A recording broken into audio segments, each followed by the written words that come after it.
The honourable member for Wills. Thank you, Mr Deputy Speaker.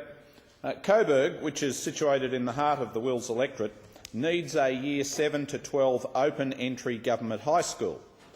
During the 1990s, the City of Moreland had a large number of schools shut by the Kennett Liberal government, and following the announcement by the Edmund Rice Educational Foundation that it would close the St Joseph's Secondary School campus in Pascoe Vale by 2010, I arranged a Wills Education Forum. Since the forum, I have announced the allocation of more than $100 million for local primary and secondary schools to undertake both minor and major infrastructure and refurbishment works. But I acknowledge that improving local education access must also include constructing new facilities in new locations where there is demand. There is demand in Coburg for a new high school, and that demand should be met. Earlier this year, to its credit, the Victorian Government established a task force to investigate local demographics in Coburg and surrounding suburbs and the demand for the establishment of a new secondary school.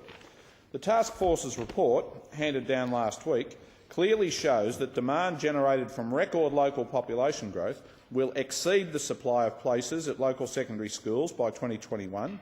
The report shows that, indeed, by 2016, more than 200 students will miss out on a place in Years 7 to 9, with the predicted shortfall in places in 2021 forecast to increase to 146 at Brunswick Secondary, 125 at Coburg Senior High, 51 at Glenroy Secondary, 354 at Pascoe Vale Girls Secondary and 53 at Strathmore Secondary School.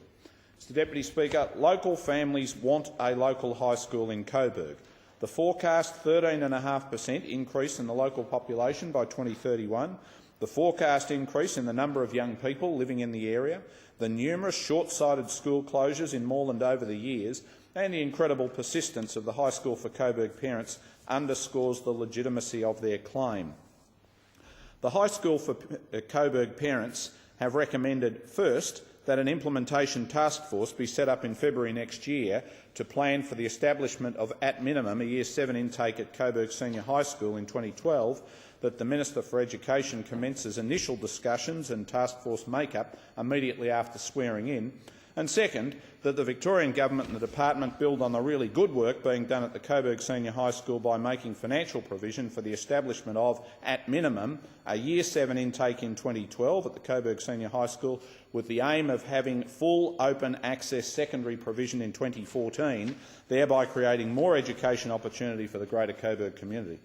I want to support those recommendations. Students going to Coburg West Primary, Coburg North Primary, Pascoe Vale Primary, Pascoe Vale North Primary and other local schools need to have a clear secondary school to go to. Honourable member's time has expired.